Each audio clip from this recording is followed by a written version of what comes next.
While the French car manufacturer has made good gains overall with its power unit this year, it is well aware that it is still lacking a lot in terms of delivering extra performance on Saturday afternoons. Its inability to ramp up its engine settings much in Q3 means that rivals Mercedes and Ferrari have proved dominant in the fight for poles in recent years.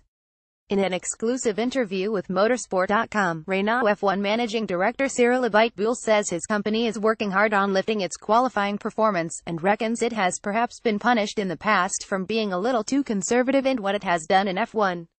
It is something that is completely counterintuitive for engine people to accept to create performance to the detriment or expense of reliability, he said. And it has never been the philosophy of Renault to do it like that.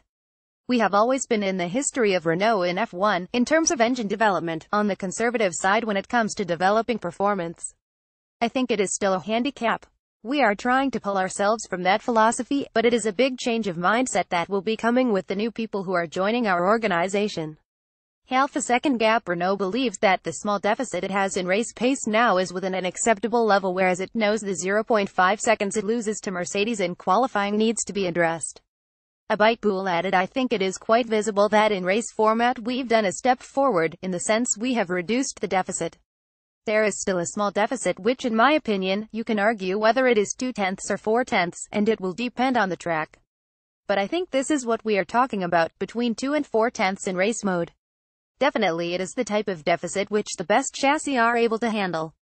That is why you have a Red Bull team that after some difficulties at the start of the season has managed to maybe create the best chassis out there right now, and they are managing that power deficit, and it gives them the ability to win. But it is no different to actually our situation when we won the championship back in the V8 era. Our engine was not the most powerful on the grid, but actually we managed to make it work all together. They created a fantastic chassis and we managed to win 4 titles in a row, so we are going back to a situation, which is almost a situation very well known between Red Bull Racing and Renault, and that was actually successful. But that is for Sunday, that is for the race.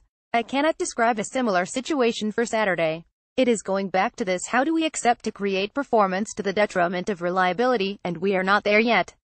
I am not capable of quantifying that clearly, but we are talking about something that is like half a second. Oil burn clampdown help. Abiteboul says that progress on Renault's dyno at its Ferrari base is delivering some positive news, and he thinks matters will also be helped by a further clampdown on oil burn in 2018. We have a lot of performance on the dyno, but as I said earlier, it is performance that will be available at any moment, including on Sunday.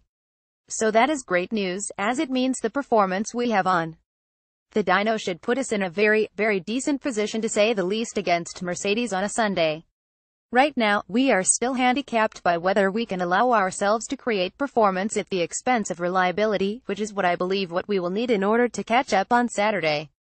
Having said that, we also know the regulations are going to change and it is going to be a bit more draconian on oil combustion. That it is a field that we have absolutely not explored because it is a field that is not in the regulations whatsoever. Again, that is our style, to be extremely fair in our interpretation, maybe sometimes a bit too much. So, maybe we will be supported by that evolution of the regulations into our catch-up exercise on qualifying modes. When asked if he felt the FIA's push to limit oil burn this year had helped pull Mercedes and Ferrari back, Abiteboul said, we have seen an evolution. When there was a TD introduced, I think it was before the summer, we have seen something. But we have seen again that they have managed to rebuild an advantage since then, so it is really interesting to see the dynamic that is pure F1.